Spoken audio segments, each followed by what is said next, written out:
who cares about that? Because joining us all the way from Melbourne in anticipation for the Super Round this coming weekend, we've got Rob Leota. Teddy Ellis. What is happening? He's in the car. Yes, the boys. Thank you, everyone. What's going on, Big Pun there? The boys. Yeah, the boys. Yeah, lads. How are we? This is going off. Hell yeah. Rob and the boys. How are you, fellas? What's it doing? Can you hear me? Yeah, we can hear you, man. What's doing? We just picked up some. We just picked up some KFC? some overstay from the airport. Oh, mate, I would hate to know what's going on with the suspension in that car, man. It'd be dragging us. Jesus. Help me. Rob, while we've got you, we'll start with you, mate. Obviously, the most recent appointment as the Rebels skipper, being a Melbourne boy yourself, it must be pretty heartwarming and a bit of an honour to be able to wear the skipper's armband for the Melbourne Rebels, mate. Yeah, no, it was huge. I think when I was called into the office, I thought I was in trouble, to be honest. Footy just pretty much chatted to me and said they had some plans that they were thinking of after that season. I was away for Wallabies, and then he sort of put it to me and said, would you want to take the captaincy? And I was probably taken back by it, but probably the big part of the reason why I did want to take it was obviously being born in Melbourne and the opportunity, to represent my state. And obviously for the younger generation to look to someone that's, born here and obviously the captain of the Rebels. So that was a big part of it. Rob, it's obviously exciting new season for Super Rugby. When can we expect you back and on field? Yeah, hopefully back in May I'm aiming. Hopefully the last 3 games I think I'll be aiming for. So, yeah, on track for May at the moment. But Have you brought Nella down to Melbourne to share some Achilles rehab secrets with you? Yeah, he told me. It's at KFC, eh? I knew it. Just get a chicken tender, mate. Hey, Rob. 20 Wicked Wings rehab. We've got a question here from one of your close friends, Molly. Wondering why you're called the Green Spot Warrior. I just got a birthmark in a certain place. I'm not going to say it, but it's green. So now that's why they call me the Green Spot. Wait, why does Molly know you've got it? Yeah, they grew up together. And he also asked... I don't think you should pick him for your guys' rugby teams as well. He's not that good, eh? He also asked what car you drive. Oh, is that right, eh, Molly? Stitch up. I'm currently driving the Uber at the moment. That's for the license at the moment. So I'll try and get that while I'm in rehab. That's why I'm with my Uber driver here. There he is. Friend of the show. Hell yeah. Mate, Molly also asked another question. Jeez. Mate, he says, tell us about you playing with Jacob Elordi in growing up, who is now a Hollywood star. Elordi. Elordi? Jacob. Elordi. Elordi. Elordi. Yeah, I think he's on Euphoria. Yeah. So, you used to play footy with him? Yeah, played in Victoria with him when he moved down from Brizzy. But yeah, it was good mates with him. Under 14s, Victoria, 16s. And then he moved up to Brizzy to, I think he was at Nudgee. Yep. And then, I think I heard he was sort of dropped out of rugby. He was still in school, and then he used to send me like Snapchats of him. He'd be like with all these cameras around him. I was like, said he was taking up acting. So, yeah, still crazy seeing him go from rugby to there. Mate, it's worked out pretty bloody well for him, to be honest, man. So yeah. I was thinking about stopping playing professional rugby and becoming a movie star as well, but I decided against it. Yeah, they hired you for The Hangover. You're a wanker. But Rob, I want to ask you, mate. Obviously, the massive news just last week was the big horse in the back seat there, Nella signing on to join the Rebels as of next season. You've had some pretty big movements. Obviously, Marf's gone down this year as well. Like, you're developing a pretty bloody strong forward pack alongside Ponne and Cameron Orr and Jordan Walesi and stuff like that. I mean, it's pretty exciting times at Melbourne HQ, you'd have to say, with some of the movement going on down there. Yeah, no, it's good having Nella down here now, obviously for next year, sorry. But yeah, obviously we just want to be able to build a winning culture down in Melbourne, and I think it's been obviously a really good job from just the staff and, just trying to bring down a winning team so we can start fast and obviously see ourselves in finals, obviously regularly. So, but I think Nella will probably find himself at KFC more than the rugby field. I'm actually pretty upset Muff didn't give us that exclusive. He should have probably told us about that a bit earlier, I reckon. Who's that? Oh, Marfs? Yeah, he should have definitely told us Nella was moving down to Melbourne. Yeah, but he would have said if he's moving to Melbourne, Nella would have signed with the Force, but, you know.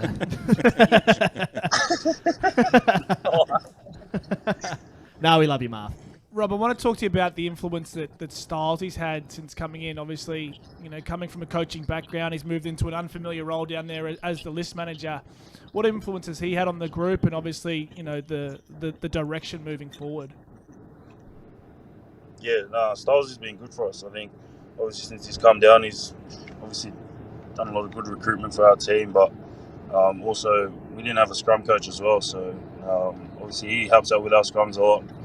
Pretty much another forwards coach to have. So he's very versatile in that. Being able to be our GM and do that. So Styles is a bit. Sorry, that was the tongue at the back. You're going to have to be more specific, man. But Styles has been good.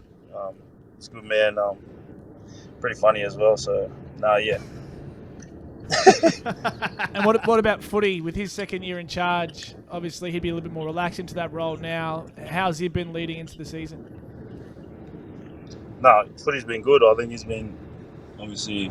They're living together now. Bug beds. Love it. Yeah, this guy's moving in as well. He's good. I think he's becoming more comfortable in the role.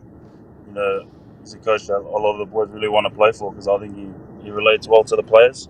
And he's just trying to build a winning culture. He just talks a lot about winning this year. Something that we're trying to do this year and obviously change a lot of the Melbourne history.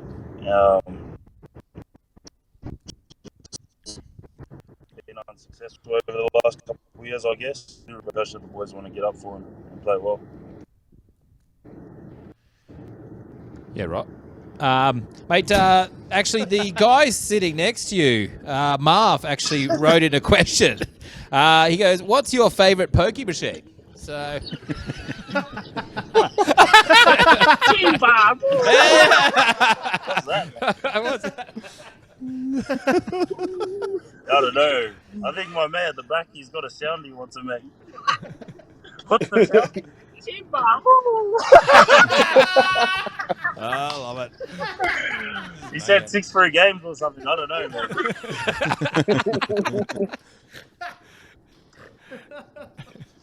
Sorry, boys. Rob, I want to ask you, mate. Obviously, coming back from an injury is bloody tough unto itself, let alone in a World Cup year. There's that there is that added pressure that you're probably putting on yourself, but there's also maybe some external pressure from the media, your coaches, and maybe even the higher-ups of the Wallabies and stuff like that. I mean, with that injury, obviously, as you said, you want to come back around May. I assume that you just want to hit the ground running and make sure you're fit more than anything else. But being a part of that World Cup squad to head over to France in September, I mean, is that the dream? Is obviously come back, be healthy, and then make that squad to be able to head over and represent Australia over there, mate?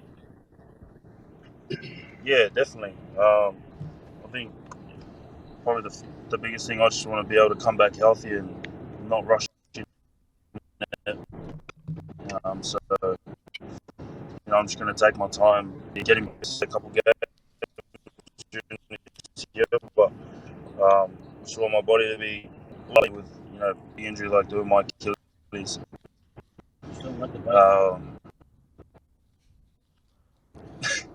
Now I've got another me. Having the last 2 years, it's a pretty proud moment to be able to represent my country and at a World Cup. It's once every 4 years, so it's definitely a goal of mine. And but first and foremost, I just want to get my body right. I don't want to rush that and go from there, I guess. And has there been any communication from Eddie Jones or anyone on his staff in regards to sort of your rehab or what they have in mind for you or anything like that at all? I haven't actually had much contact, to be honest. I don't know. Maybe if Eddie hears this. Yeah, I'm sure he's watching. No, I haven't had much contact. I think it's just trying to aim for May and hopefully get some games in. Be able to, prove myself from there. Mate, that's absolutely awesome. So, Rob, and just quickly, you're obviously captain of the Rebel squad, but injured at the moment. How do you approach each training day? I mean, I know you'd love to be out there leading from the front, but how are you making an impact at training around the training grounds? Yeah, I think obviously when I had a meeting with Footy, probably one thing I said before I even took the captaincy was like I didn't want to change who I was, especially my character around the team if that was going to affect that. And he was pretty much like, no, we don't want you to change at all. So I think it's just creating the environment, just being able to joke around, helping mentor a lot of the younger guys now that are coming through from Victoria as well. But most of all, just having a joke. I think it's the biggest thing. But whenever I'm gymming or doing my rehab, I'm getting it done and being able to switch on when it matters. So and just helping to prep the young boys is probably my biggest thing and my biggest goal right now. And you spoke about obviously that Melbourne connection you've got, Rob, but there's a fair few of yous down there, and the Burnside boys that you always seem to rep. It's really taken off over the last sort of 12, 18, 24 months, hasn't it? It's something you guys are really getting behind, eh? Yeah. Well, the original ones sort of was like myself, Bonnet, one of our mates that play for Scotland now, the number 12, Sione Tuipulotu, and Jordan Wallace. So we were sort of like, we used to just muck around and just call ourselves Burn Boys when we were probably like 21.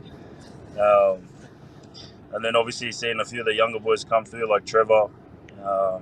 And then I think it was that COVID year, just obviously we all grew our mullets out. And then, it started to sort of take off. Like obviously you guys got around it, rugby.com as well. So we were very thankful for that. But but it's a big thing being able to represent, and that's just our little way of giving back to Melbourne, I guess, when we take that field. Mate, it's absolutely awesome. Nell already thinks he's a part of it, running around Townsville all weekend yelling out Burn City. A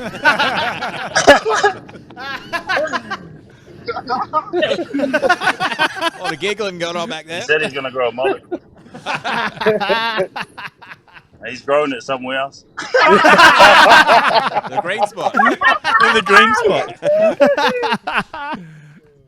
Oh, mate. No, that's absolutely awesome, Rob. Mate, we appreciate you jumping on and getting the boys to chime in as well, mate. It's absolutely awesome to be able to get you on the blower and to see you wear your Melbourne Rebels colours with pride, mate. You're doing the city bloody proud, and the Burn Boys are just absolutely chopping up. So all the best with the rehab, all the best for all the lads in the car with you, and all the best with the suspension. Hopefully it makes it all the way home. But in the meantime, mate, hope to see you on the field shortly, and thanks for tuning in, bro. Thanks very much, guys. Cheers, over. All right. Thank you, everyone. Cheers, boys. Toss. How was the weekend, mate, last week? Oh, yeah. Ate a bit of McDonald's, but you behave yourself before I leak some exclusive footage. Send me some money, mate. Oh, mate. We should knock this on the head before it gets too Yeah, X-rated. I agree. All right, boys. Rob, thanks for tuning in, brother. Appreciate it. Rob Leota, Whoa. Tenny Alatupo, Puna Marcilli, and Alex Murphy. All right. That'd be bloody funny. That's a Mate, good that mix was of the good boys. gas. That was How'd good that happen? It's a shame that we started losing him when they kept going through the KFC drive-through under that Undercroft thing.